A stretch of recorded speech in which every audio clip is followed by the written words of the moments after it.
नाज़रीन, प्रोग्राम में एक बार फिर खुश आमदीद कहते हैं और अभी हमें ज्वाइन किया है ब्रिगेडियर रिटायर्ड फ़ारूक हमीद। फ़ारूक हमीद साहब को आप सब जानते हैं, डीजी नैब पंजाब रहे हैं, फ़ौज के अंदर मुख्तलिफ़ ओहदों के ऊपर उन्होंने सर्व किया है। हालात पर उनकी बहुत ही गहरी नज़र है और उनसे हम पूछ लेते हैं कि पाकिस्तान 2026 में किस तरह आगे बढ़ेगा, किस तरह उड़ान भरेगा, किस तरह टेक ऑफ करेगा। पाकिस्तान की जो मौजूदा सूरत हाल है वो तो इस बात की नफ़ी कर रही है। ठीक है, उम्मीद से ज़िंदा रहना चाहिए और 2026 से अच्छी उम्मीदें रखना चाहिए, लेकिन कैसे? ब्रिगेडियर साहब, बहुत सारे लोगों ने पेशीनगोइयाँ की 31 दिसंबर की रात और पाकिस्तान के बारे में, ख़ास करके प्राइम मिनिस्टर कौन होगा, इमरान खान की रहाई होगी नहीं होगी। लेकिन एक सवाल जो बड़ा ही हमारे दिल के बड़ा करीब है कि पाकिस्तान आगे कैसे बढ़ेगा। तो कहा यह जा रहा है कि 2026 में पाकिस्तान टेक ऑफ करेगा और बड़ी तेज़ी से आगे बढ़ेगा। आपको लग रहा है कोई हालात ऐसे हैं? बिस्मिल्लाह, हमारी बहुत शुक्रिया जुल्फ़िकार राज साहब।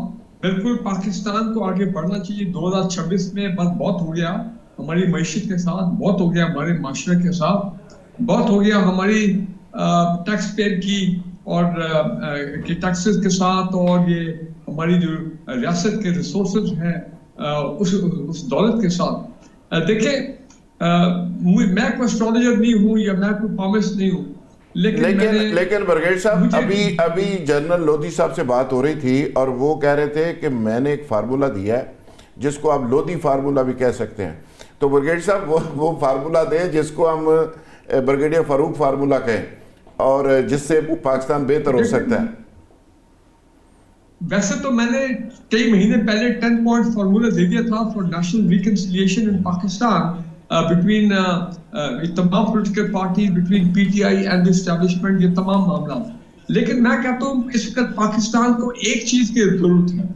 ये अगर 2026 में हम कर ले, एक जिस तरह, ठीक है, नारा तो ये पुराना है, बड़ा सख्त कड़ा एहतसाब अक्रॉस द बोर्ड, जो करप्ट अशासिया, अगर आप उनको बुक के मुताबिक और जो नैब कवानीन में तरमीम की गई थी बदनीयती से आज तक पिछले 2-3 साल में, उनको आप रिवर्स करें, यही पार्लियामेंट रिवर्स करे, सब कुछ हो सकता है पाकिस्तान में। और उसके बाद फिर आप लोगों को पकड़े और उनको गला दबा के उनसे पैसे निकलवाएं। कोई जरूरत नहीं हमें आईएमएफ के पास जाने की, कोई जरूरत नहीं यूएई के पास जाने की, कोई जरूरत नहीं सऊदी अरब के पास या चीन के पास जाने की कि हमें 2-3 अरब डॉलर दो ताकि हमारा फॉरेन एक्सचेंज रिजर्व जो है वो उसके तो आपके ख्याल में एक गला दबाने से कितने अरब डॉलर निकल आएगा 2026 में? तो ये ना हुआ। क्या कह रहे हो? कितने अरब डॉलर निकलेगा? ये माशी दहशतगर्दों ने कितना पैसा लूटा है पाकिस्तान में? तो रखा ही नहीं ना जनाब। ये इन्होंने खरबों रुपया दुबई में ट्रांसफर किया है, तो खरबों डॉलर दुबई में गए हैं। ये सारे फिगर आ गए, 12 ट्रिलियन है, 12 पता नहीं इतना ह्यूज अमाउंट है कि बंदा को वो बोल भी नहीं सकता है। तो वो कौन सा पैसा है? मैं ये नहीं कहता हूँ कि सारा हराम का पैसा है या सारा लूटा हुआ पैसा है, बट मैं समझता हूँ कि उसमें बल्क वो है जो पाकिस्तान से मनी लॉन्ड्रिंग के जरिए ये टैक्स पेयर का पैसा, गरीब आवाम का पैसा, ये मुल्क से बाहर ले जाया गया। और चेयरमैन नैब में ये स्टेटमेंट है 9 दिसंबर की, if I am not wrong, media में, कि जनाब हम जितना लूटा हुआ दौलत जो अरबों रुपए बाहर गए हम वापस लेके आएंगे। कैसे? तो मैं समझता हूँ कि अब टाइम आ गया, अब वापस लेके आए। कब तक हम जो है करप्ट अशराफिया हमें वो होस्टेज बना के, यरगमाल बना के रखेगा पाकिस्तान को, पाकिस्तान के गरीब आवाम को? कब तक गुर्बत जो है वो बढ़ती जाएगी? कब तक BISP, बेनजीर इनकम सपोर्ट पैसा प्रोग्राम का 700 अरब रुपया, आप सुनते नहीं रोज जो करप्शन की कहानियां आती हैं? तो जनाब ये GDP ग्रोथ 2.5% कब तक रहेगी? 4 साल हो गए। उसके अलावा आप देखिए लाखों लोग पाकिस्तान से निकल के बाहर जा रहे हैं। और भाई हमें तो लोग चाहिए कि ये कारीगर, डॉक्टर, इंजीनियर, जो लोग फिगर दे रहे, बंदा परेशान हो जाता है कि इतनी जबरदस्त ब्रेन ड्रेन हो गई इस मुल्क से, पाकिस्तान के इंटरेस्ट में नहीं है। ठीक है, उससे पैसा आता है, रिमिटेंसेस आती है, लेकिन हमारे लोग जाके बाहर के ममालिक को उनको बना रहे हैं, उनकी जो तरक्की हो रही है हमारे लोगों की वजह से। बिल्कुल दुबई सही। चल रहा है पाकिस्तान के पैसों की ब्रिगेडियर वजह से। साहब, तो ब्रिगेडियर ये साहब, तमाम जनरल- चीजें मुझे एक मिनट जनरल दे जरा। लोधी फार्मूले के बाद ब्रिगेडियर फरूक फार्मूला, अब मुझे समझ आई है कि पाकिस्तान इस तरीके से तेजी के साथ आगे बढ़ सकता है। पैसा तो लूटा हुआ बहुत ज़्यादा है, लेकिन आप भी नैब के हेड रहे हैं पंजाब के, अब आपको फार्मूला लगाएं मौजूदा चेयरमैन नैब के साथ मिल के, तो ये लूटा हुआ पैसा वापस आए। जुल्फिकार राहत साहब, मैंने इस हवाले से एक बात करनी है प्लीज़। ज़रूर ज़रूर। बात यह है कि ये जो पैसा है स्विट्ज़रलैंड के बैंकों में पड़ा हुआ है या मुख्तलिफ दुबई में इन्वेस्टमेंट हुई हुई है, सारा सरमायाकार अपना पैसा बाहर ले गया हमारी गलत पॉलिसीज़ की वजह से। मुझे बताएं कि स्विस बैंक खाली हो जाएंगे, वो होने देंगे अपने आप को कल्लाश कि वहाँ पे पाकिस्तानियों का सारा पैसा वापस कर दें?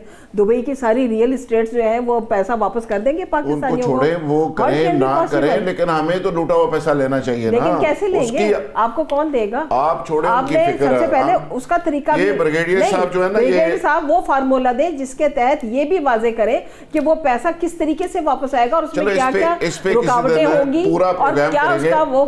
अभी एक और टॉपिक है बड़ा ही इम्पोर्टेंट, रजब भट्ट जो यूट्यूबर है, उसका कराची पेशी के मौके पे ऊपर वहाँ पे वकला के साथ झगड़ा होता है। वकला उसको फेंटी लगाते हैं और वकला ये कहते हैं कि रजब भट्ट ने वकला बरादरी के ख़िलाफ़ बहुत ही गलत बातें की, जिसकी वजह से वकला को गुस्सा आया, तहश आया और लड़ाई हो गई। अच्छा, उसके बाद ये बड़ा अजीबोगरीब एक टर्निंग पॉइंट आया कि अली इशफाक साहब जो इमरान रियाज के भी वकील थे, जो जनरल फैज़ हमीद के भी वकील हैं, और बड़े शॉर्ट टाइम में उन्होंने बड़ा ग्रो किया, बड़ी तरक्की की, हमारे दोस्त हैं। अली इशफाक साहब की लड़ाई उन वकला से हो जाती है और कराची बार एसोसिएशन की रिक्वेस्ट पे पंजाब बार अली इशफाक साहब का लाइसेंस मुअत्तल कर देती है। ज़बीउल्लाह नागरा साहब मारूफ वकील हैं, किसी तारफ़ के मोहताज नहीं, पंजाब बार काउंसिल के जनाब वाइस चेयरमैन हैं। उनसे हम पूछ लेते हैं कि ये सारा मामला हुआ क्या, चूँकि उन्होंने ही लाइसेंस मुअत्तल किया है और अली इशफाक साहब कह रहे हैं कि उनसे पूछे बगैर ये सब कुछ किया गया। ज़बीउल्लाह नागरा साहब, अस्सलाम वालेकुम। जी वालेकुम सलाम। नागरा साहब, ज़रा इस पे रोशनी डालें, ये बड़ा अवामी दिलचस्पी का एक मामला है और आपकी कम्युनिटी के अंदर तो बहुत ही डिस्कस होने वाला ये मामला है।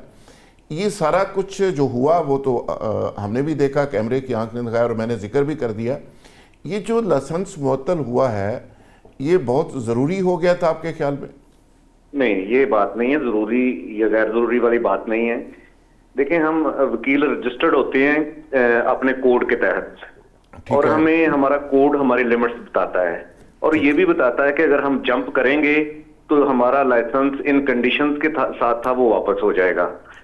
अब जो पिछले चंद दिनों में आपने देखा कि इतना हाइप क्रिएट हुआ था और हर तरफ यही एक दूसरे के खिलाफ जबान दराजी की बात थी, लिमिट्स क्रॉस हो रही थी, तो हमें एक रिक्वेस्ट भेजी बार काउंसिल ने, कराची बार एसोसिएशन ने। ठीक है, हम अदरवाइज भी देख रहे थे। जब कराची बार एसोसिएशन की बात आई और उसमें जो हमारे रेलेवेंट रूल्स हैं जैसे 134 एंड 175 के, तो जिसमें इस किस्म के तअस्सुब को आप फरोग देंगे, यानी अपनी कम्युनिटी को बदनाम करने के आप हद तक चले जाएंगे और आप अपने आप को ये समझना शुरू हो जाएंगे कि आप किसी को जवाबदेह नहीं है। तो क्योंकि ये सारा सिस्टम सेल्फ अकाउंटेबिलिटी का है, फिर अदारे को एक्शन लेना पड़ा और हम कोई भी बार एसोसिएशन है या बार काउंसिल है अक्रॉस द पाकिस्तान, उसको हम ऑनर करते हैं, उनकी बात का वेट देते हैं और उनके लेटर के पीछे कोई फर्दवाद की बात नहीं होती। उनके लेटर के पीछे एक कलेक्टिव विजडम होती है, उसमें जुडिशियल माइंड अप्लाई होते हैं, वो अकेले कोई फैसला नहीं करते। तो इस जो मामले को हमने देखा कि जितने भी ये लोग, मियां इशफाक साहब के अलावा भी जो लोग लगे हुए थे, वो ऐसा नहीं होना चाहिए जो हो रहा था। तो चूंकि मियां इशफाक साहब का एक बड़ा वो चल रहा था कि उन्होंने एक एप्लीकेशन भी लिख दिया, SHO को कहा कि जी कराची के वकीलों को मुअत्तल कर दें, उनका लाइसेंस मुअत्तल कर दें। तो फिर इससे मतलब ऐसी बातें आती हैं कि जो प्रोफेशन की तरफ उंगलियां उठती हैं। इसलिए फिर बार काउंसिल ने अपना सेल्फ अकाउंटेबिलिटी का जो सिस्टम चल रहा है उसके तहत ही एक ऑर्डर पास किया। बिल्कुल सही है। नागरा साहब, आप जाहिर एक रेगुलेटर बॉडी है पंजाब बार काउंसिल जो सारे वकला बरादरी को, कम्युनिटी को चला रही होती है।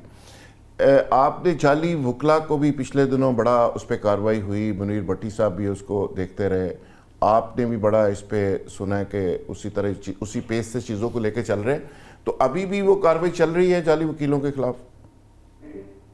वो दो किस्म की कार्रवाई है। एक तो कार्रवाई वो है जो वकील हैं ही नहीं, जिनके सारे सर्टिफिकेट्स ही जाली हैं या जिन्होंने मैनूवर किए हुए हैं किसी तरीके से, तो उनकी हद तक तो बिल्कुल मतलब कोड क्लियर है कि इनको FIR दें और इनको एक्सपोज करें मुआशरे में और मुआशरे को बचाएं इनसे। ये मतलब बात की ये प्रोफेशनल वकील नहीं है, ये किसी किस्म का कोई लाइसेंस बार काउंसिल से नहीं रखते। दूसरे वो वकील हैं जिनके डॉक्यूमेंट सर्टिफिकेट तो सारे ठीक है लेकिन वो लिमिट्स जंप कर जाते हैं। जैसे मियां साहब का एक केस है या इस किस्म के सैकड़ों केसेस हमारे सिस्टम में लगे होते हैं। हर सैटरडे को हमारी कमेटियां काम कर रही होती हैं, तो वो इसीलिए हम काम कर रहे होते हैं कि मुआशरे में बैलेंस भी तो कहीं रखना है ना। अगर बैलेंस नहीं होगा ना प्रोफेशन में ना मुआशरे में, तो फिर कैसे काम चलेगा? यही नर्सरी है जिसमें से ओके, ज़बीउल्लाह नागरा साहब बड़ी डिटेल के साथ बता रहे थे जाली वकीलों के बारे में भी और ये इशफाक साहब के लाइसेंस की मुअत्तली के बारे में। आप ज़रा शॉर्टली इस पर रिस्पॉन्स करें जी, आप भी सीनियर वकील हैं। जी वो ये कि चूँकि रजब भट्ट एक मुजरिम की हैसियत से कोर्ट में पेश होने जा रहा था, तो जब वो किसी चैम्बर में बैठा था तो उसने वहाँ पर बहुत सारी ऐसी बातें की जो कि वकला कम्युनिटी के अगेंस्ट थी। लिहाजा जब वकला को पता चला कि रजब भट्ट आया हुआ और वो पहले भी इसका मतलब हर पेशी पे फेंटी लगा करेगी उसे, जो उसने बातें की हैं उसने, तो वहाँ वो कुछ हमारे दोस्त वकला मुश्तिल लोग हैं और उन्होंने उसको मारपीट की। अब सोने पे सुहागा क्या हुआ? वो ये हुआ कि देखें ना, अगर किसी के साथ कोई ये कोई एक्ट इतना अच्छा नहीं है, हम उसको कंडेम भी करते हैं कि वकील दलील से बात करता है, मारपीट से हाथ पाई बुरी बात है, हमें तशद्दुद को कभी भी अपनी। एक बात कह देना, वो हुआ ये कि बजाय इसके कि रजब भट्ट वकील के खिलाफ कंप्लेंट कराता, मियां अली इशफाक ने अपने तौर पर देखे वकील का कोई काम नहीं होता, वो क्लाइंट के साथ इस हद तक चला जाए। अच्छा, मुझे आपका ये सवाल बहुत अच्छा लगा। जो जाली वकील है उनके खिलाफ क्या कार्रवाई हो चुकी है? उनके लाइसेंस भी क्या 5000 से ज्यादा अच्छा उनको एक्सपोज किया गया, पर्चे भी दर्ज हुए हैं। ये बड़ा अच्छा काम किया है इन्होंने। अच्छा, आमना उल्फत साहबा, आप ये कह रही थी इसमें कोई 4-5 हज़ार वकला के खिलाफ कार्रवाई हुई है और बहुत सारे ऐसे थे जो MPA बन चुके हैं, जो बार के मेंबर भी थे, वो नाज़म रह चुके हैं, जज बन चुके हैं, MPA बन चुके, तो उनके खिलाफ भी कार्रवाई हुई है और मुकदमे दर्ज हुए हैं। चलिए, ये तो अल्लाह का शुक्र है, ये एक बहुत अच्छी खबर है जो आपके हवाले से मुझ तक पहुंची है कि इतने लाइसेंस उनके मतलब कैंसिल हुए हैं और उनको रोका गया है। लेकिन देखें, बात ये होती है कि मेरा जो अपना ज़ाती एक वो है मुशाहिदा है या एनालिसिस है, वो ये कि पूरी दुनिया में हर शख्स ज़ुबान से जो मर्ज़ी कहता रहे। अच्छा जी, वो मुझे कहा जा रहा है कि मुफ्ती अब्दुल कवी साहब हैं और वो बड़ी मुश्किल से लाइन पे आए हैं, सफ़र कर रहे हैं मुल्तान से लाहौर की तरफ। मुफ्ती अब्दुल कवी साहब, 2026 का आपको सलाम। और 2026 पे क्या धमाका आप करने जा रहे हैं? पता चला है कि 2025 में तो पता नहीं आपने लातदात कोई शादियां कर ली, निकाह कर लिए, बहुत ही इम्पोर्टेंट सुना है कि पैगाम निकाह 2026 में आपको आ रहे हैं रिसेंटली अभी। वालेकुम अस्सलाम वरहमतुल्लाहि व बरकातहू। यकीन फरमाए, आपको मेरे लिए निहायत काबिल एहतराम है और आपको पता है कि मुफ्ती अब्दुल कवी साहब नौजवान नस्ल के यहाँ निहायत पसंदीदा शख्सियत है।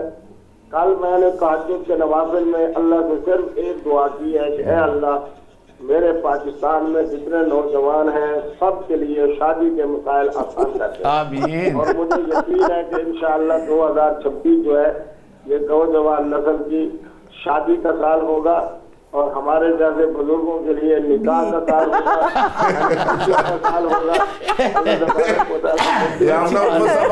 बहुत ज्यादा। और जो आदमी मुझसे मोहब्बत रखता है उसके लिए भी मैंने यही दुआ की है कि अल्लाह, शादी सिर्फ एक मुझे हो गई, बच्चे तूने दे दिए, हम बुजुर्गों ने सिर्फ निकाह करना है और नौजवान नस्ल के लिए या अल्लाह शादी के मामलात को आसान करते हैं। अच्छा, लोगों ने सारों ने गोल सेट करते हैं कि 2026 का क्या गोल होगा, तो आपके कितने निकाह आपने डिसाइड किए हैं कि 2026 में करेंगे? प्लान क्या है आपका?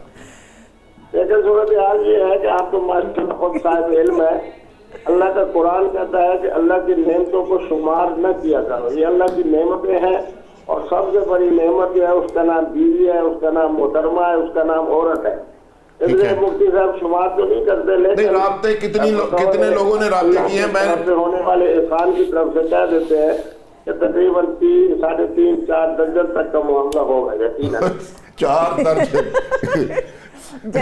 मुफ्ती साहब की बातों पे बस जैसे आमना आपा हंस रही हैं ऐसे हम भी हंस रहे हैं। 4 दर्जन नकाब वो 2026 में करना चाहते हैं, बस इसी पे इख्तिताम करते हैं जी। मैं इस पे क्या तबसरा करूं।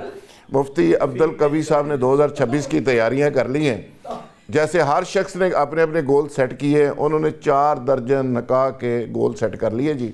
अब देखें 2026 उनके साथ क्या करता है, वो उनके साथ क्या करते हैं। आपको भी इंतज़ार रहेगा और हमें भी रहेगा। बहुत शुक्रिया, थैंक यू वेरी मच।